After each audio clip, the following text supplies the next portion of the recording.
فرزند زہرا یہ حالات برے ہیں۔ کاشانہ بصیرت ایک ایسا مکمل یوٹیوب چینل جس پر محروم بصارت کے لیے بالخصوص اور تمام افراد کے لیے بالعموم سینکڑوں کی تعداد میں اسلامی کتب دستیاب ہیں۔ لہذا گزارش ہے کہ آپ اپنی ذمہ داری نبھاتے ہوئے کاشانہ بصیرت کو سبسکرائب کرنے کے ساتھ ساتھ بیل آئیکن کو پریس کیجیے تاکہ آپ علم کے حصول کے ساتھ ساتھ مذہب اہل بیت کی اشاعت میں بھی اہم کردار ادا کرتے رہیں۔ کاشانہ بصیرت۔ فرزند زہرا یہ حالات برے ہیں۔ بسم اللہ الرحمن الرحیم۔ السلام علیکم۔ یہ کتاب آپ کے لیے کاشانہ بصیرت یوٹیوب چینل کی جانب سے ریکارڈ کی جا رہی ہے۔ نام کتاب حیات القلوب، حصہ اول، تالیف علامہ مجلسی علیہ رحمہ۔ اب ہم کتاب کا پارٹ نمبر 58 پڑھیں گے، 58، باب 23واں، قوم سبا اور اہل سرسار کے حالات، صفحہ نمبر 679۔ خلاق عالم ارشاد فرماتا ہے کہ بے شک قبیلہ سبا ان کے مقامات سے سکونت اور ان کے شہروں میں خدا کے وجود اور اس کے کمال قدرت و احسان کی ایک آیت و دلیل تھی کہ 2 باغ ان کے شہر کے دائیں اور بائیں جانب تھے۔ خدا نے ان سے کہا کہ اپنے پروردگار کی عطا کی ہوئی روزی میں سے کھاؤ اور اس کا شکر ادا کرو، کیونکہ تمہارا شہر بہتر اور پاک شہر ہے اور تمہارا پروردگار بڑا بخشنے والا ہے۔ سورہ سبا آیت نمبر 16۔ اس پر بھی ان لوگوں نے روگردانی کی اور شکر نہ بجا لائے تو ہم نے سیل عرم یعنی سخت سیلاب یا وہ سیلاب ان کی طرف بھیجا جو سخت بارش کے سبب سے ہوتا ہے، اور ان کے باغوں کو برباد کر کے ایسے 2 باغ ان کے عوض دیے جن کے پھل بدمزہ تھے اور جن میں کانٹے دار درخت تھے اور تھوڑے بیر کے درخت تھے۔ آیت نمبر 17 سورہ سبا۔ یہ ہم نے ان کی ناشکری کی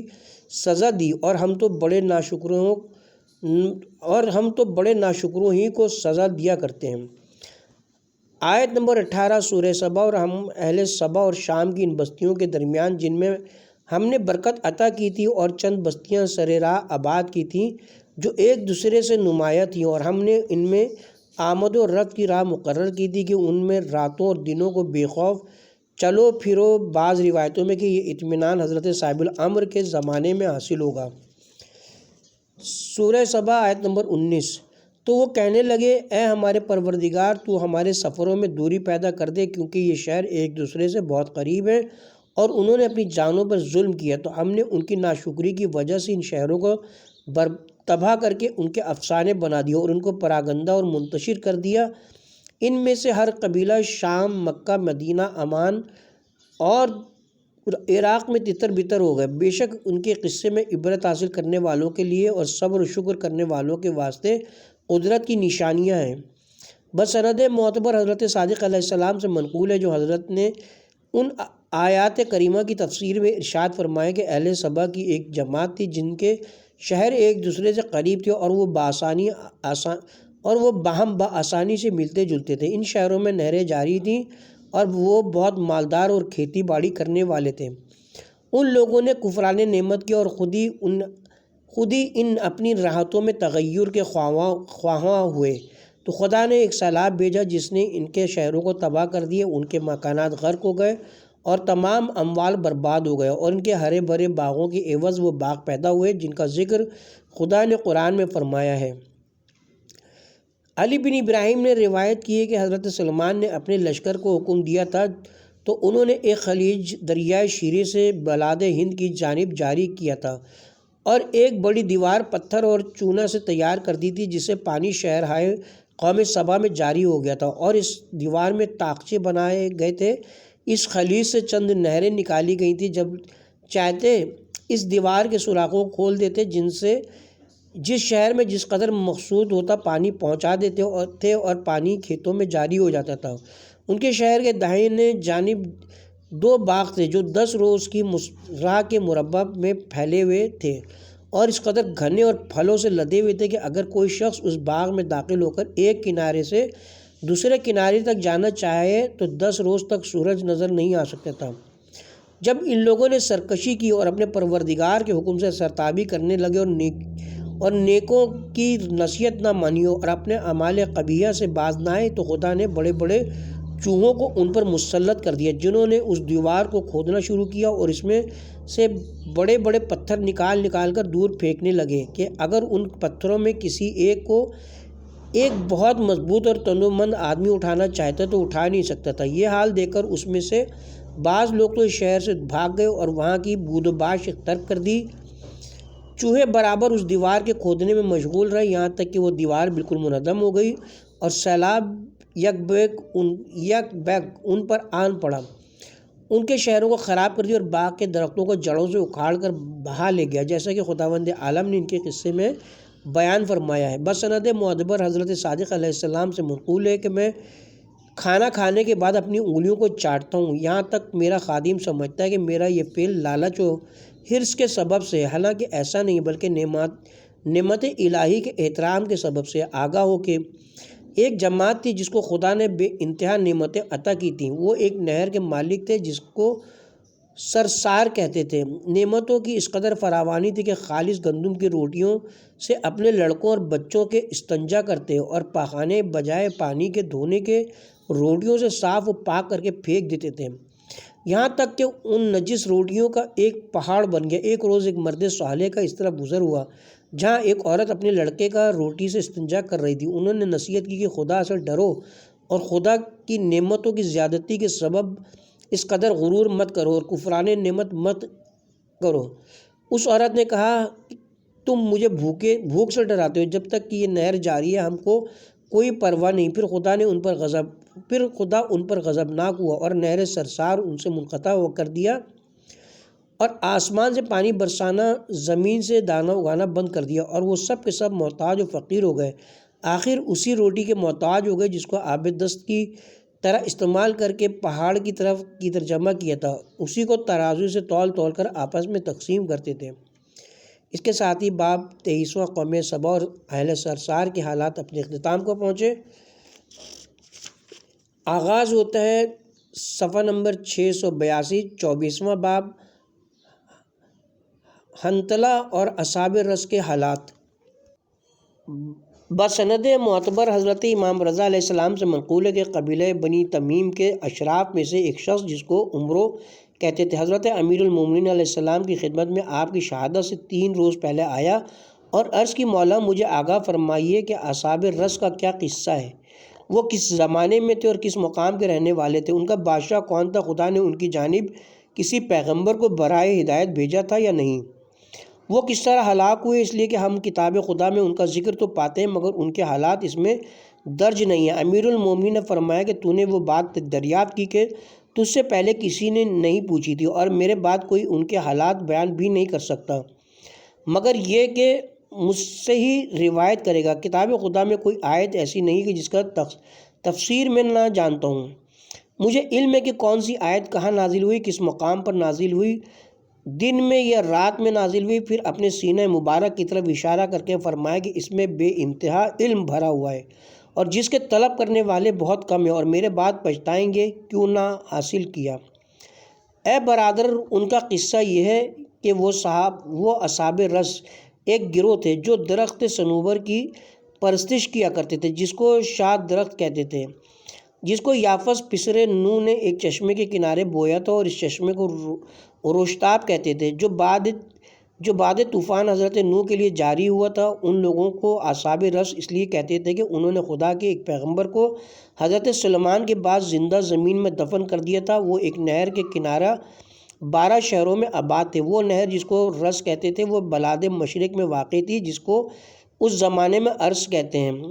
اور ان لوگوں کو اسی نہر کی مناسبت سے اصحاب رس کہتے تھے۔ اس زمانے میں کوئی نہر میٹھے پانی سے لبریز اس نہر سے بہتر روئے زمین پر نہ تھی اور نہ ان کے شہروں سے بہتر اور زیادہ آباد دنیا میں کوئی اور شہر تھا۔ ان کے شہروں کے نام آبان، آرزاردی، بہمن، اسفندار، فروروین، اوروودی، بہشت، خوردار، مردواہ، بطر، مہر اور شہر پور تھے۔ ان سب سے بڑا شہر اسفندار تھا جو ان کے بادشاہ کا پائے تخت تھا، اور ترکوز پسر خابور، پسر بارش، پسر سازن، پسر نمرود بن کنان بادشاہ تھا۔ وہ نمرود جو حضرت ابراہیم کے زمانے میں تھا، اور وہ چشمہ اور وہ درخت صنوبر اسی شہر میں واقع تھا، اور ان شہروں میں سے ایک شہر میں اس درخت صنوبر کے تخمی پھل کے بیج بوٹے تھے، اور اس چشمے سے جو بڑے صنوبر کے درخت کے قریب جاری تھے ایک نہر بنائی تھی جو ان درختوں کو سیراب کرتی تھی جو ان بیجوں سے اگے تھے، یہاں تک کہ وہ سب درخت بڑے ہو گئے، اور ان چشموں اور نہروں کے پانی جو اس چشمے سے نکالے گئے تھے اپنے چوپایوں کے لیے حرام کر رکھا تھا، اور ان چشموں کا پانی نہیں پیتے تھے، اور کہتے تھے کہ ان چشموں کے پانی ہمارے خداؤں کی زندگی کا سبب ہے، اور مناسب نہیں کہ کوئی اپنے خداؤں کی زندگی کا پانی پی کر کم کرے، بلکہ وہ خود اور ان کے مویشی نہر رس سے پانی پیتے اور استعمال کرتے تھے، جس کے کنارے ان کے شہر آباد تھے، اور ہر مہینے ایک شہر میں عید منائی جاتی تھی، اور جس شہر میں عید مناتے تھے اس کے باشندے اس صنوبر کے پاس حاضر ہوتے جو ان کے شہر میں ہوتا، اور اس پر ریشمی کا پردہ ڈالتے جس پر مختلف صورتیں بنی ہوئی ہوتی تھیں، اور گایوں اور بھیڑوں کی اس درخت صنوبر کے لیے قربانی کرتے تھے، اور لکڑیاں جمع کر کے ان قربانیوں میں آگ لگاتے تھے۔ جب دھواں اور ان کے بخارات ہوا میں بلند ہوتے اور آسمان چھپ جاتا تو وہ سب کے سب اس درخت کو سجدہ کرتے، روتے اور گریہوزاری کرتے تاکہ وہ درخت ان سے راضی ہو۔ اس وقت شیطان آ کر اس درخت کی ڈالیوں کو ہلاتا اور درخت کے تنے سے ایک لڑکے کی سی آواز میں بولتا اور کہتا کہ میرے بندوں، میں تم سے راضی ہوں، تمہارے دل مسرور اور آنکھیں روشن ہوں۔ یہ سن کر وہ سجدے سے سر اٹھاتے، شراب پیتے اور دف وغیرہ بجاتے اور گاتے، اور تمام رات تو دن عیش و طرب میں بسر کرتے تھے، دوسرے دن اپنے اپنے گھروں کو واپس جاتے تھے۔ اسی وجہ سے عجم کے لوگوں نے اپنے مہینوں کے یہ نام رکھے، چنانچہ ابان ماہ اور آذر ماہ اس شہروں کے نام کی وجہ سے ان شہروں کے نام کی مناسبت سے مہینوں کے نام ہیں۔ چونکہ ہر مہینے میں کسی ایک شہر میں عید ہوتی تھی، لہٰذا کہتے تھے کہ یہ فلاں شہر کی عید ہے، اور ان مہینوں کے نام ان شہروں کے نام پر مشہور ہوئے، اور جب ان کے سب سے بڑے شہر کی عید ہوتی ہر چھوٹے بڑے اس شہر میں جاتے اور اس بڑے درخت صنوبر اور اس چشمے کے پاس حاضر ہوتے، اور ایک بڑا ریشمی پردہ جس پر طرح طرح کی تصویریں بنی ہوتی اس درخت پر ڈال دیتے، اور سرا پردہ کے سامنے 12 درگاہ بناتے کہ ہر درگاہ ان کے 12 شہروں میں سے ایک شہر والوں کے لیے مخصوص تھے، اور پردے کے باہر سے اس درخت صنوبر کو سجدہ کرتے اور اس کے واسطے قربانیاں کرتے، اتنی قربانیاں جتنی ہر درخت کے لیے الگ کرتے تھے۔ پھر ابلیس ملعون آ کر اس درخت کو ہلاتا اور اس میں سے آواز دیتا اور ان سے کلام کرتا، ان سے وعدے کرتا اور ان شیطانوں سے زیادہ امیدیں دلاتا جو دوسرے درختوں کے شیاطین ان کو امید دلاتے تھے۔ پھر وہ لوگ سجدے سے سر اٹھاتے اور خوب شراب پیتے اور عیش و عشرت میں 12 روز تک تمام سال کی عیدوں کے برابر گزارتے، پھر اپنے اپنے گھروں کو واپس جاتے۔ جب ان کا کفر و طغیان حد سے بڑھ گیا، خداوند عالم نے بنی اسرائیل میں سے ایک رسول ان کی طرف بھیجا جو ان کو خدا کی معرفت اور اس کی عبادت کی ہدایت کرتا، لیکن وہ اس کی پیروی سے انکاری کرتے رہے۔ جب پیغمبر نے دیکھا کہ وہ اپنے کفر و ضلالت میں غرق ہیں اور پیغمبر کی نصیحت و ہدایت سے اپنے خواب غفلت سے بیدار نہیں ہوتے اور اپنی بھلائی و نیکی کی جانب رخ نہیں کرتے، تو جب ان کے سب سے بڑے شہر کی عید کا زمانہ آیا، بارگاہ الہی میں مناجات کی کہ خداوندہ، تیرے یہ بندے میری تکذیب اور تیری ذات سے انکار کے سوا کوئی امر نیک اختیار نہیں کرتے، لہٰذا جس درخت کو پوجتے ہیں تو اسے خشک کر دے اور اپنی قوت و طاقت ان کو دکھا دے۔ اس دعا کا یہ اثر ہوا کہ دوسرے روز صبح کو ان گمراہوں نے دیکھا کہ ان کے تمام درخت خشک ہو گئے ہیں، جس سے وہ بہت متعجب اور خوفزدہ ہوئے، اور ان میں 2 گروہ ہو گئے۔ ایک کہتا تھا کہ یہ مرد جو خدائے آسمان و زمین کی پیغمبری کا دعویٰ کرتا ہے، اس نے جادو کر دیا ہے تاکہ تمہاری روزی جو تمہارے خداؤں کی جانب سے ملتی ہے اپنے خدا کی جانب سے قرار دے۔ اور دوسرا گروہ کہتا تھا ایسا نہیں ہے بلکہ تمہارے خداؤں کو تم پر غصہ آ گیا اس سبب سے کہ یہ مرد ان کے عیوب بیان کرتا ہے اور ان کی مذمت کرتا ہے اور تم اس کو منع نہیں کرتے، اس سبب سے اپنی تازگی اور شگفتگی تم سے پوشیدہ کر لی ہے تاکہ تم ان کی وجہ سے اس مرد پر غضبناک ہو اور اس سے انتقام لو۔ یہ سوچ کر ان گمراہوں نے اپنے پیغمبر کے قتل کا مشورہ کیا اور مار ڈالنے پہ متفق ہو گئے اور سیسے کے بہت سے نلکے بنائے، بہت چوڑے اور کشادہ، اور ایک دوسرے میں جوڑ کر اس چشمہ بزرگ کی تہہ تک لے گئے اور ان نلکوں میں سے پانی نکال کر اس کے اندر گئے اور اندر ایک بڑا گہرا کنواں کھودا اور پیغمبر کو اسی کنویں میں ڈال کر کنویں کے منہ پر ایک بہت بڑا پتھر رکھ دیا اور باہر نکل آئے۔ پھر ان نلکوں کو چشمے سے نکال لیے کہ پانی اس کنویں کے اوپر سے چشمے کی سطح تک برابر جاری ہو گیا۔ اس وقت کہنے لگے کہ اب ہمارے خدا ہم سے راضی ہوں گے، کیونکہ انہوں نے دیکھ لیا کہ ہم نے اس شخص کو مار ڈالا جو ان کی مذمت کرتا تھا، اور سب سے بڑے خدا صنوبر کے نیچے اس کو ہم نے دفن کر دیا۔ ممکن ہے کہ اب ان کی تازگی و تراوت ہمارے واسطے واپس آ جائے۔ اور اس روز تمام دن پیغمبر کے فریاد و نالے کی آواز سنتے رہے کہ وہ اپنے خدا سے دعا کرتے تھے کہ بار الہ تو میری اس تنگ جگہ کو اور میرے غم و اندوہ کو دیکھ رہا ہے، میری بے کسی اور بیچارگی پر رحم کر اور میری روح کو جلد قبض کر لے اور اس میں تاخیر مت کر، یہاں تک کہ وہ مظلوم پیغمبر رحمت الہی سے واصل ہوئے صلوات اللہ علیہ۔ اس وقت حق تعالیٰ نے جبرائیل کو وحی کی کہ یہ میرے بندے بہت سرکش ہو گئے ہیں اور میرے عذاب سے لاپرواہ اور مطمئن ہیں، میرے غیر کی عبادت کرتے ہیں اور انہوں نے میرے پیغمبر کو مار ڈالا۔ کیا یہ گمان کرتے ہیں کہ میرے عذاب کا مقابلہ کر لیں گے یا میرے ملک اور بادشاہی سے باہر نکل سکتے ہیں؟ ملائکہ میں اپنے ہر نافرمان سے اور عذاب سے نہ ڈرنے والے سے انتقام لینے والا ہوں۔ مجھے اپنی عزت و جلال کی قسم ہے کہ میں ان لوگوں کو اس طرح معذوب کروں گا کہ تمام عالم کے لیے ان کا حال عبرت و نصیحت قرار پا جائے۔ غرض کہ وہ بدستور اپنی عید منانے میں مشغول تھے کہ ناگاہ ایک سرخ ہوائے تند ان پر آئی، جس سے وہ سب متعجب ہوئے اور ڈر کر ایک دوسرے سے لپٹ گئے۔ پھر خدا نے زمین کو ان کے پیروں کے نیچے جلتا ہوا پگھلا ہوا گندھک بنا دیا اور ایک سیاہ ابر ان پر چھا گیا جس سے آگ برسنا شروع ہوئی، جس نے ان کے بدنوں کو پگھلا کر پانی بنا دیا جیسے سیسا آگ میں پگھل کر پانی ہو جاتا ہے۔ امیر المومنین علیہ السلام نے فرمایا کہ میں خدا کے غضب سے اسی کی پناہ چاہتا ہوں۔ ولا حول ولا قوت الا باللہ العلی العظیم۔ طاقت و قوت خدائے بزرگ و برتر ہی کے ساتھ ہے۔ بہت سی معتبر حدیثوں میں کہ اصحاب رس وہ جماعت تھی جن کی عورتیں آپس میں مصاحقہ کرتی تھیں جیسے مرد آپس میں اغلام کرتے ہیں، اس لیے خدا نے ان کو اپنے عذاب سے ہلاک کر دیا۔ ابن بابویہ اور قطب راوندی نے حضرت موسیٰ کاظم علیہ السلام سے روایت کی اور سلمی نے بھی عرائض میں لکھا ہے کہ اصحاب رس دو گروہ تھے، ان میں سے ایک گروہ کا ذکر خدا نے قرآن میں کیا ہے۔ وہ لوگ ایک گاؤں کے رہنے والے تھے، بہت مویشیاں رکھتے تھے۔ حضرت صالح پیغمبر نے ان کی جانب ایک رسول بھیجا، ان لوگوں نے اس کو مار ڈالا،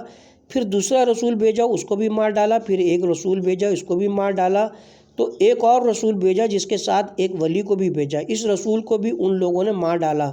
تو اس ولی نے ان پر حجت تمام کی اور اس مچھلی کو دریا سے طلب کیا جس کی وہ لوگ پرستش کرتے تھے۔ وہ مچھلی دریا سے نکل کر خشکی میں آئی اور حضرت کے پاس بیٹھی، ان لوگوں نے پھر بھی تکذیب کی۔ اس وقت خدا نے ایک ہوا بھیجی جس نے ان کو ان کے مویشیوں سمیت دریا میں پھینک دیا۔ صالح علیہ السلام کے ولی نے ان کے سونے چاندی اور برتن تمام اموال کو اپنے اصحاب میں تقسیم کر دیا۔ غرض اس جماعت کی نسل منقطع ہو گئی۔ یہ قصہ ہم نے حضرت صالح پیغمبر کے حالات میں بیان کر دیا ہے۔ غرض حضرت امام موسیٰ کاظم علیہ السلام نے فرمایا کہ جس گروہ کا قصہ خدا نے قرآن میں بیان فرمایا ہے وہ جماعت تھی جو نہر کے پاس آباد تھی اور ان کو اصحاب رس کہتے تھے۔ ان میں خدا نے بہت سے پیغمبروں کو مابعوث فرمایا اور کوئی دن ایسا نہ تھا کہ جس میں کسی پیغمبر نے ان کی ہدایت نہ کی ہو اور انہوں نے اس کو نہ مار ڈالا ہو۔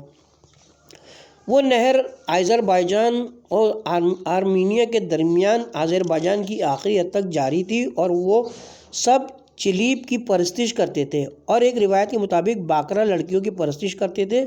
جب 30 سال پورے ہو جاتے تو اس لڑکی کو مار ڈالتے اور دوسری لڑکی کو خدا بنا لیتے تھے۔ اس نہر کی چوڑائی 3 فرسخ تھی۔ وہ ہر شب و روز میں اتنی بلند ہوتی تھی کہ ان کے پہاڑوں کی نصف بلندی تک پہنچ جاتی، لیکن اس کا پانی دریا میدانوں میں نہیں جاری ہوتا بلکہ ان کی آبادی کی حدود تک پہنچ کر ٹھہر جاتا تھا اور پھر ان کے شہروں میں بازگشت کرتا پھرتا تھا۔ خدا نے ایک مہینے میں 30 پیغمبر ان کے لیے بھیجے، انہوں نے سب کو قتل کر ڈالا۔ تو خدا نے ایک پیغمبر کو بھیجا جس کے ساتھ اپنی نصرت بھی قائم رکھی، تو اس پیغمبر نے ان سے جہاد کیا جو حق تھا جہاد کا۔ ان لوگوں نے اس کا مقابلہ کیا اور اس کے دفع کرنے میں جب مشغول ہوئے تو خدا نے میکائیل کو بھیجا۔ اس وقت ان کے دانہ بونے کا زمانہ تھا اور پانی کی بہت ضرورت ہوا کرتی تھی۔ حضرت میکائیل نے ان کی نہروں کا پانی دریا کی طرف پھیر دیا، سب پانی دریا میں چلا گیا اور اس نہر سے جس قدر چشمے نکلتے تھے ان سب کی طرف دیواریں کھڑی کر دی، اور میکائیل کے ساتھ 5000 فرشتے تھے جنہوں نے وہ پانی جو نہر میں باقی رہ گئے تھے نکال کر دریا میں ڈال دیا اور نہر کو خالی کر دیا۔ پھر خدا نے جبرائیل کو بھیجا، انہوں نے ان تمام نہروں اور چشموں کو خشک کر دیا جو ان کے شہروں میں تھے، اور ملک الموت کو بھیجا جنہوں نے ان کے تمام مویشیوں کو مار ڈالا، اور باد شمال و جنوب اور باد صبا و دیور کو حکم دیا کہ اس نے ان کے تمام مال و کپڑے وغیرہ کو پراگندہ کر دیا اور پہاڑوں اور دریاؤں میں ڈال دیا، اور زمین کو حکم دیا تو اس نے ان کے تمام ظروف اور سیم و زر کو نگل لیا۔ وہ سب زمین کے اندر ہیں اور قائم آل محمد کے زمانے میں ظاہر ہوں گے۔ جب صبح ہوئی تو وہ سب بیدار ہوئے اور دیکھا کہ ان کے مال ہیں، نہ مویشیاں ہیں، نہ پانی ہے، نہ دانا ہے، نہ لباس و فرش و ظروف وغیرہ ہیں۔ تو ان میں سے بہت تھوڑے خدا پر ایمان لائے، اور خدا نے ان کی ہدایت کی ایک غار کی جانب جو ایک پہاڑ میں تھا جس کا راستہ ان سے قریب تھا، تو وہ اس غار میں پناہ گزین ہوئے اور انہوں نے نجات پائی۔ وہ 21 مرد تھے، 4 عورتیں تھیں اور 10 لڑکے تھے، اور وہ جو اپنے کفر و طغیان پر باقی رہے 6 لاکھ آدمی تھے جو بھوک اور پیاس میں تڑپ تڑپ کر مر گئے، ایک بھی باقی نہ بچا۔ پھر تھوڑے لوگ 35 آدمی جو ایمان لائے تھے اپنے گھروں کو واپس آئے، دیکھا کہ سب ویران و تباہ ہو چکے ہیں اور اہل شہر سب فنا ہو چکے ہیں، تو نہایت خلوص سے نجات اور رہائی بخشنے والے کی بارگاہ میں گریہ و زاری اور فریاد کی کہ پروردگار عالم پانی و زراعت اور مویشیاں بقدر ضرورت عطا کر دے، زیادہ نہ دے کہ ان کی سرکشی کا باعث ہو، اور قسم کھائی اور عہد و اقرار کیا کہ اگر خداوند عالم کوئی رسول ان کے لیے مبعوث فرمائے تو اس کی مدد کریں گے اور اس پر ایمان لائیں گے، چونکہ خداوند عالم ان کی نیتوں کی سچائی کو جانتا تھا، اس لیے ان پر رحم فرمایا اور ان کی نہریں جاری کر دیں، اور جس قدر انہوں نے مانگا اس سے زیادہ عطا فرمایا۔ پھر وہ لوگ ہمیشہ مطیع و فرما بردار رہے یہاں تک کہ وہ ختم ہو گئے، اور ان کی نسل سے ایک گروہ پیدا ہوا جو ظاہر میں اطاعت و عبادت کرتے تھے اور حقیقت میں منافق تھے۔ خدا نے ان کو بھی مہلت دی یہاں تک کہ ان لوگوں نے بھی بڑی نافرمانیاں کی اور خدا کے دوستوں کی مخالفت اور دشمنی میں مشغول رہے، تو خدا نے ان کے دشمن کو ان پر مسلط کر دیا جس نے بہتوں کو ہلاک کر دیا، اور جو باقی رہ گئے خدا نے ان میں وبائے طاعون پھیلا دیا جس سے سب کے سب مر گئے اور کوئی باقی نہ رہا۔ ان کی نہریں اور عمارتیں 200 سال تک خراب و ویران پڑی رہیں۔ آخر خدا نے دوسرے ایک گروہ کو لا کر ان کے مکانوں میں آباد کیا، وہ لوگ مدتوں مطیع و فرما بردار رہے۔ اس کے بعد ان میں بھی فساد شروع ہوا اور وہ لوگ بھی بدکاریاں کرنے لگے، اپنی بیٹیوں، بہنوں اور عورتوں کو ہدیے اور تحفے کے طور پر اپنے ہمسایوں، دوستوں اور ساتھیوں کو دیتے تھے کہ ان سے بدکاری کریں اور اس کو صلہ و احسان سمجھتے تھے، یہاں تک کہ اس سے بدتر عمل کے مرتکب ہونے لگے۔ مرد مردوں سے لواطہ کرنے لگے، عورتوں کو ترک کر دیا۔ عورتوں پر جب خواہش نفسانی غالب ہوئی، ابلیس کی بیٹی ولہاس اپنی سگی بہن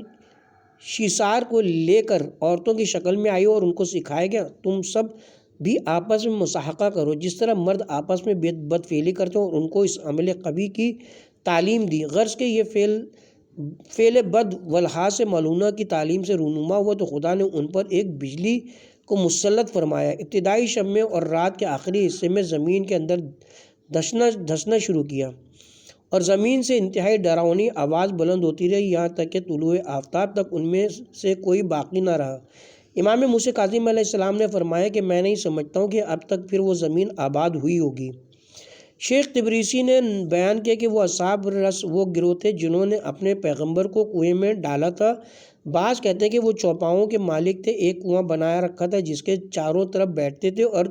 بتوں کی پرستش کرتے تھے۔ خدا نے حضرت شعیب پیغمبر کو ان کی طرف بھیجا تھا۔ ان لوگوں نے حضرت کی تکذیب کی تو ان کا کنواں خراب و برباد ہو گیا اور وہ سب زمین کے اندر دھس گئے۔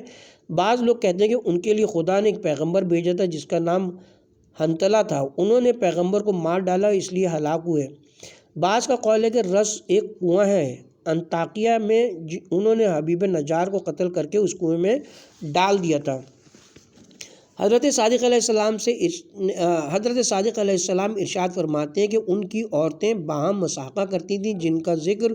خدا نے اس آیت میں کیا ہے کہ کس قدر بڑا کنواں معطل تھا اور کیسے محکم محل تھے جن کے رہنے والے ہلاک ہوئے اور وہ سب ویران و برباد ہو گئے۔ بعض کا قول ہے کہ وہ ایک کنواں حضر موت میں تھا، اس شہر میں حاضو کہتے تھے، وہاں پر وہ 4000 اشخاص آباد ہوئے تھے جو حضرت صالح پر ایمان لائے تھے۔ حضرت صالح بھی ان کے ساتھ تھے۔ جب اس جگہ وہ لوگ آباد ہو گئے تو حضرت صالح برحمت الہی واصل ہوئے، اس سبب سے اس مقام کو حضرت موت کہنے لگے۔ پھر ان کی نسلیں بڑھیں اور ان کی کثرت ہوئی تو انہوں نے سرکشی شروع کی اور بتوں کو پوجنے لگے۔ پھر خدا نے ان کی طرف ایک پیغمبر کو بھیجا جن کا نام حنتلہ تھا۔ ان ظالموں نے ان کو برسرِ عام بازار میں مار ڈالا تو خدا نے ان سب کو ہلاک کر دیا، وہ سب کے سب مر گئے، ان کا کنواں معطل و بیکار ہو گیا اور ان کے بادشاہ کا محل تباہ ہو گیا۔ اس کے ساتھ ہی یہاں پہ 24واں باب حنتلہ اور اصحاب رس کے حالات اپنے اختتام کو پہنچے۔ آغاز ہوتے ہیں باب 25واں حضرت شیعہ و یعقوق علیہ السلام کے حالات، صفحہ نمبر 689۔ ابن بابویہ اور قطب راوندی نے وہاب بن منبع سے روایت کی کہ بنی اسرائیل میں حضرت شیعہ کے زمانے میں ایک بادشاہ تھا، وہ بادشاہ اور رعایا سب خدا کے فرما بردار تھے، مگر بعد میں دین میں بدعتیں کرنے لگے۔ حضرت شیعہ نے ہر چند ان کو نصیحت کی، خدا کے عذاب سے ڈرایا، کچھ فائدہ نہ ہوا تو خدا نے بادشاہ بابل کو ان پر مسلط کیا۔ جب انہوں نے دیکھا کہ اس کے مقابلے کی طاقت نہیں رکھتے تو خدا سے توبہ و استغفار کی تو خدا نے حضرت شیعہ پر وحی کی کہ میں نے ان کے باپ دادوں کی نیکی و اطاعت گزاری کی وجہ سے ان کی توبہ قبول کی۔ ان کے بادشاہ کی پنڈلی میں ایک پھوڑا تھا جس میں ناسور ہو گیا تھا اور وہ خدا کا فرما بردار اور نیک بندہ تھا، تو خدا نے شیعہ کو وحی فرمائی کہ بادشاہ کو حکم دے کہ وہ وصیت کرے اور اپنے اہل میں سے کسی کو بنی اسرائیل پر اپنا خلیفہ و جانشین مقرر کر دے، میں فلاں روز اس کی روح قبض کر لوں گا۔ حضرت شیعہ نے خدا کا یہ پیغام بادشاہ کو پہنچایا تو بادشاہ نے تضریع و زاری کے ساتھ دعا اور مناجات کی کہ پالنے والے، تو نے مجھ پر روز اول ولادت کے دن ہی سے احسان و کرم فرمائے کہ ہر چیز میرے لیے مہیا فرما دی، بادشاہی عطا کر دی، اس کے بعد بھی تیرے سوا کسی سے کوئی امید نہیں رکھتا ہوں، مجھے صرف تجھ پر بھروسہ ہے، میں تیری حمد کرتا ہوں اور تجھ سے احسان کی امید رکھتا ہوں بغیر کسی عمل نیک کے جو میں نے کیے ہوں، تو مجھ سے بہتر میرے احوال سے واقف ہے۔ خدا بندہ میری موت ٹال دے اور میری عمر کو کچھ بڑھا دے اور مجھ کو اس طریقے پر قائم رکھ جسے تو دوست رکھتا ہے اور پسند کرتا ہے۔ تو خدا نے حضرت شیعہ کو وحی کی کہ میں نے اس کی گریہ و زاری پر رحم کیا اور اس کی دعا کو قبول کیا اور اس کی عمر 15 سال بڑھا دی۔ اس کو بتا دو کہ اپنے ناسور کا علاج آب انجیر سے کرے، میں نے اس کے زخم و تکلیف کی اس میں شفا قرار دی ہے اور میں نے اس کو اور بنی اسرائیل کو ان کے دشمنوں سے محفوظ کر دیا۔ چنانچہ دوسرے روز صبح کو انہوں نے دیکھا کہ شاہ بابل کا تمام لشکر ہلاک ہو چکا ہے، صرف بادشاہ اور اس کے ساتھ 5 اشخاص بچے تھے جو بابل کی جانب سے بھاگ گئے۔ پھر بنی اسرائیل نیکی اور ہدایت کے طریقے پر قائم رہے یہاں تک کہ بادشاہ اس دار فانی سے رخصت ہوا۔ اس کے بعد ان لوگوں نے سرکشی و نافرمانی شروع کی اور ہر ایک بادشاہی کا دعویٰ کرنے لگا۔ حضرت جناب شیعہ نے ہر چند ان کو نصیحت کی مگر فائدہ نہ ہوا، آخر سب ہلاک کر دیے گئے۔ دوسری روایت میں منقول ہے کہ عبداللہ بن سلام نے حضرت جناب رسول خدا سے حضرت شیعہ کے حالات پوچھے، فرمایا کہ انہوں نے میری رسالت و نبوت کی اور حضرت عیسیٰ کی نبوت کی بنی اسرائیل کو خوشخبری دی تھی۔ بسند معتبر حضرت امیر المومنین علیہ السلام سے منقول ہے کہ حق تعالیٰ نے حضرت شیعہ پیغمبر کو وحی کی کہ میں تمہاری قوم کے 40,000 بدکاروں اور 60,000 نیکوکاروں کو ہلاک کرنے والا ہوں۔ جناب شیعہ نے عرض کی پالنے والے نیکوں کو کس سبب سے ہلاک کرے گا؟ فرمایا کہ انہوں نے گناہ گاروں کی خوشامد و چاپلوسی کی اور میرے غضب کی وجہ سے ان پر غصہ نہ کیا اور نہ ان کو گناہوں سے روکنے کی کوشش کی۔ بس سند معتبر منقول ہے کہ حضرت امام رضا علیہ السلام نے مجلس مامون جاسلیک نصرانی سے پوچھا کہ تجھے شیعہ کی کتاب کے بارے میں کیا علم ہے؟ اس نے کہا میں اس کے ایک ایک حرف سے واقف ہوں۔ حضرت نے پھر یہودی عالم راس الجالوت سے مخاطب ہو کر فرمایا کہ کیا یہ کتاب شیعہ میں موجود ہے؟ کہ انہوں نے کیا یہ بات کتاب شیعہ میں موجود ہے؟ کہ انہوں نے کہا اے میری قوم کے لوگوں، میں نے ایک گدھے سوار کو دیکھا کہ لباس نور میں ملبوس تھا، اور شتر سوار کو دیکھا جس کا نور اور جس کی روشنی مانند ماہ تھی۔ دونوں عالموں نے کہا ہاں یہ شیعہ کے اقوال ہیں۔ پھر فرمایا کہ شیعہ نے کتاب توریت میں فرمایا کہ میں نے 2 سواروں کو دیکھا جن کے نور سے زمین روشن ہو جائے گی، ایک دراز گوشت پر سوار ہوگا، دوسرا اونٹ پر۔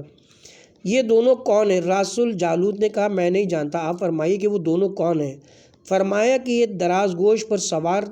تو حضرت عیسیٰ علیہ السلام اور شتر سوار جناب محمد مصطفیٰ صلی اللہ علیہ وسلم ہیں۔ کیا توریت کی اس کلام سے تم کو انکار ہے؟ ان دونوں نے کہا نہیں، ہم انکار نہیں کر سکتے۔ پھر حضرت نے پوچھا کہ حقوق پیغمبر کو بھی جانتے ہو؟ جواب دیا ہاں ہم جانتے ہیں۔ تو حضرت نے فرمایا کہ کیا ان کا یہ کلام تمہاری کتاب میں ہے کہ خدا نے بیان حق کو کوہ فاران سے ظاہر کیا اور تمام آسمان حمد الہی کی آوازوں سے بھر گئے، اس کی امت اور اس کے لشکر کے سوار دریا میں جنگ کریں گے جس طرح صحرا میں کریں گے، اور وہ ایک نئی کتاب خدا کی طرف سے بیت المقدس کے تباہ ہونے کے بعد لائے گا، اور مراد اس کتاب سے قرآن ہے۔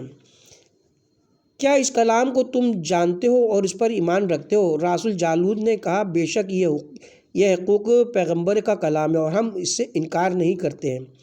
بعض کتابوں میں مرقوم ہے کہ بنی اسرائیل نے چاہا کہ شیعہ کو مار ڈالیں اور وہ ان سے علیحدہ ہو گئے اور ایک درخت کے پاس پہنچے، درخت ان کے لیے کشادہ ہو گیا اور وہ اس کے شگاف میں داخل ہو گئے، درخت پھر برابر ہو گئے۔ شیطان نے ان کے کپڑے کا ایک گوشہ درخت کے باہر نکال رکھا اور بنی اسرائیل کو بتایا کہ شیعہ اس درخت کے اندر چھپے ہوئے ہیں۔ انہوں نے آرے سے درخت کو چیر ڈالا اور وہ اسی کے اندر 2 حصے ہو گئے۔ اس کے ساتھ ہی یہاں پر باب 25واں حضرت شیعہ و حقوق کے حالات اپنے اختتام کو پہنچے، اور ہم کتاب کے پارٹ نمبر 58 کا بھی یہاں پہ اختتام کرتے ہیں، اور پارٹ نمبر 59 یعنی 59 کا آغاز 26واں باب حضرت زکریا اور حضرت یحییٰ کے حالات سے کریں گے انشاءاللہ۔